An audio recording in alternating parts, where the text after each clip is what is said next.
So the world, we sat down and we realized that the world needs to transit to a sustainable low or to zero carbon energy systems.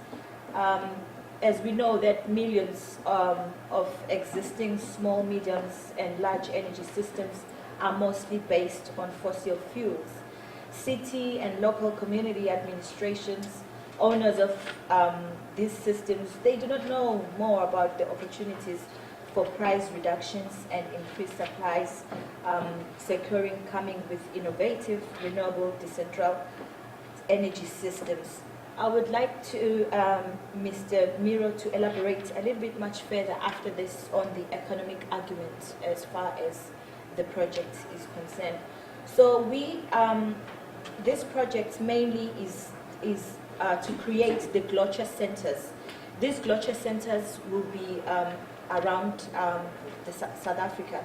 Our aims, the aim of the project is for carbon emission reduction, is for skills development and job creation, is for thematic leadership for South Africa. As I've stated earlier, that we were fortunate enough to host one of the international events, which was COP17 in 2011, which I was part of.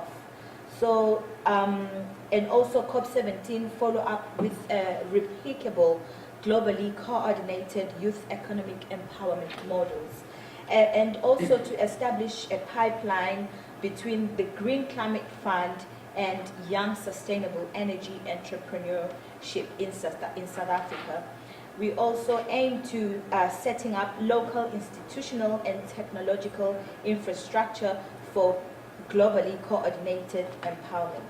Maybe you might ask yourself, well, really, Miro, what are these GloCha centers?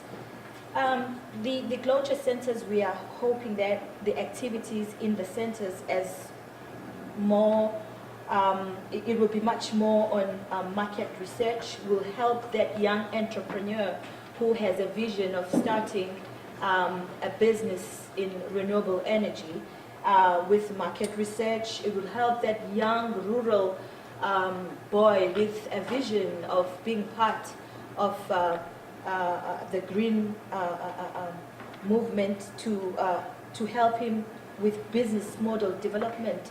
It will help a young township girl like me with a vision, you know, to identify how best you can tap on the finances to support that project, that green projects that you are aiming to start. These centers also will identify, will help with identification of potential sustainable energy entrepreneurs. It will also help with skills development because it's something else to start a project, but it's very good also to have skills on really what you are doing.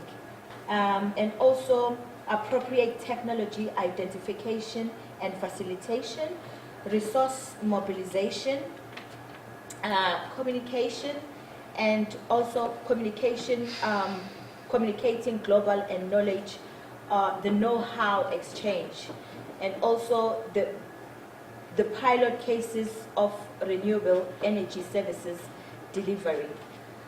So this, we are very optimistic about the project. So we are hoping and optimistic that it will be much more embraced also in South Africa. We are trying to build a partnership with, as I've stated, with the Development Bank of South Africa, because the Development Bank of South Africa is the one where the Green Fund is sitting currently.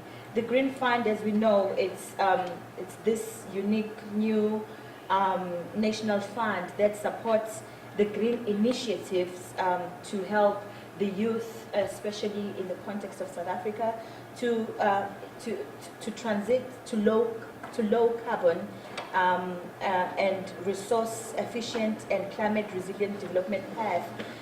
So by us working with the Development Bank of South Africa, it will give the youth that opportunity. So we are also working, we are also trying to work to our partnership with the National Youth Development Agency. Fortunately or unfortunately, for a project to be to work in South Africa, I was telling Mira about it, that we should involve NYDA, which is the National Youth Development Agency, because this really is to create opportunities mainly for the youth. And also we are hoping to work with the cities, the municipalities, for in South Africa for the entrance to the community, you have to enter through the province.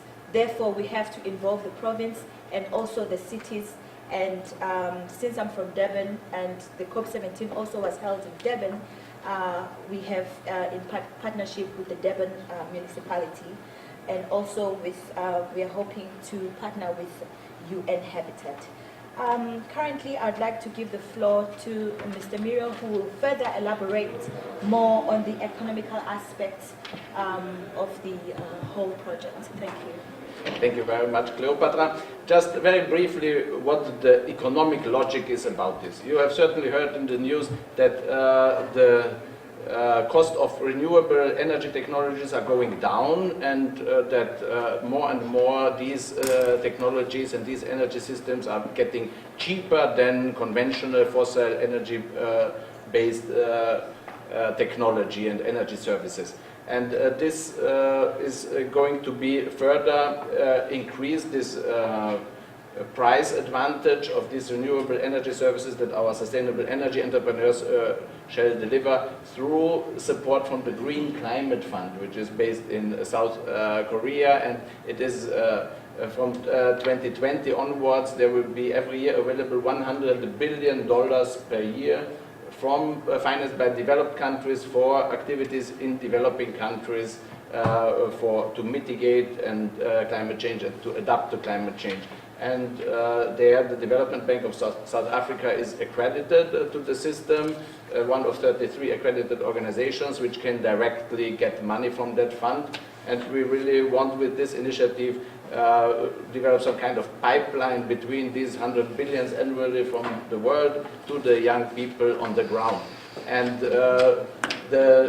if one takes as an example that a conventional energy service would cost 10 cents per kilowatt hour, we say this as an example with this support, international support, and also in the future with carbon offset mechanisms also as an additional price advantage, that this will then cost 7 cents, and out of these 3 cents that are there as a profit of this mechanism here, there would be 1 cent going to the customers to have a better energy service at a cheaper price, 1 cent for the sustainable energy entrepreneurs to have a good living, and 1/3 for capacity building on local level and on global level.